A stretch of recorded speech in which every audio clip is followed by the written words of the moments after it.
Delhi liquor scam కేసులో BRS MLC bail petition పై నేడు తీర్పు వెలువడింది. లిక్కర్ స్కామ్ ఈడీ సిబిఐ కేసులో కవిత బెయిల్ కోసం ట్రయల్ కోర్టును ఆశ్రయించగా కాసేపట్లో రౌస్ రెవెన్యూ కోర్టు ప్రత్యేక న్యాయమూర్తి కవేరా బవేజా తీర్పు వెల్లడించనున్నారు. కాగా లిక్కర్ స్కామ్ కేసులో మార్చి 15న కవితను ఈడీ హైదరాబాద్లోని తన నివాసంలో అరెస్ట్ చేయగా తిహార్ జైల్లో ఉన్న ఆమెను సిబిఐ ఏప్రిల్ 11న అరెస్ట్ చేసింది. మే 2న తీర్పు వస్తుందని అంతా భావించగా మే 6కు తీర్పును న్యాయమూర్తి రిజర్వ్ చేశారు. కాగా పార్లమెంటు ఎన్నికలు సమీపిస్తున్న వేళ కవిత బెయిల్ తీర్పుపై తీవ్ర ఉత్కంఠ నెలకొంది. ఢిల్లీ లిక్కర్ స్కామ్ కేసులో బీఆర్ఎస్ ఎమ్మెల్సీ కవిత బెయిల్ పిటిషన్లపై ఈ రోజు తీర్పు వెలువడనుంది.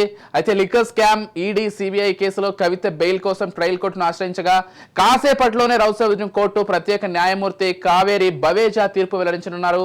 అసలు మొత్తంగా ఈ కేసుకు సంబంధించి ప్రస్తుత అప్డేట్స్ కి సంబంధించి మరింత సమాచారం అందించడానికి మా తెలంగాణ బ్యూరో చీఫ్ మహేందర్ సిద్ధంగా ఉన్నారు. చెప్పండి మహేందర్.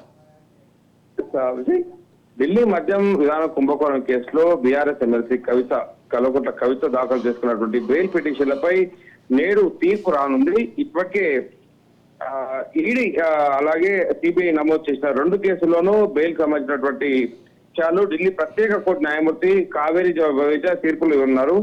లిక్కర్ కేసులో ఈడీ అలాగే మార్చి 15న కవితను అరెస్ట్ చేసిన విషయం తెలిసిందే. మార్చి, ఏప్రిల్, మే ఇప్పుడు 3 నెలలు కూడా గడుస్తున్న విషయం.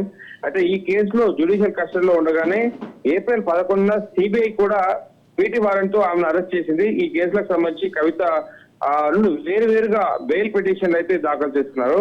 ఒకటి తమ కుమారుడికి పరీక్షల నేపథ్యంలో తల్లిగా బాధ్యతలు నిర్వహించాల్సి ఉంటుందంటూ ఈడీ కేసులో మధ్యంతర బెయిల్ కోర్టు, మరోవైపు బీఆర్ఎస్ స్టార్ క్యాంపెయినర్ గా తెలంగాణలో ఎన్నికల ప్రచారానికి వెళ్లాలని, మహిళాపరమైనటువంటి కొన్ని సమస్యలు ఉన్నాయని సిబిఐ కేసులో బెయిల్ అయితే కోరారు. తాను ఈ 2 విషయాల్లో గతంలో బెయిల్ కోరారు.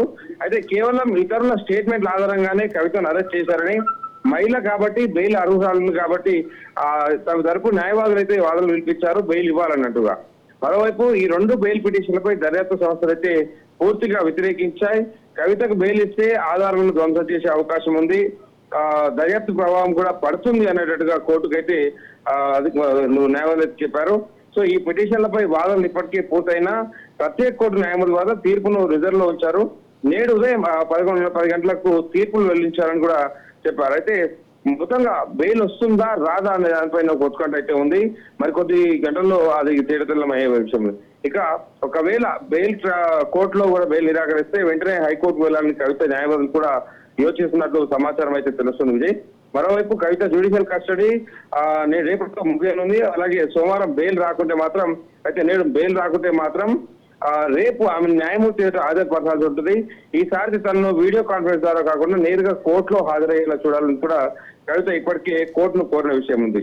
సో బెయిల్ వస్తుందా రాదా అనే దానిపైన అయితే కొద్ది గంటల్లో ఈ ఉత్కంఠ తెరపడే అవకాశం అయితే కనిపిస్తుంది. Thank you Mahender.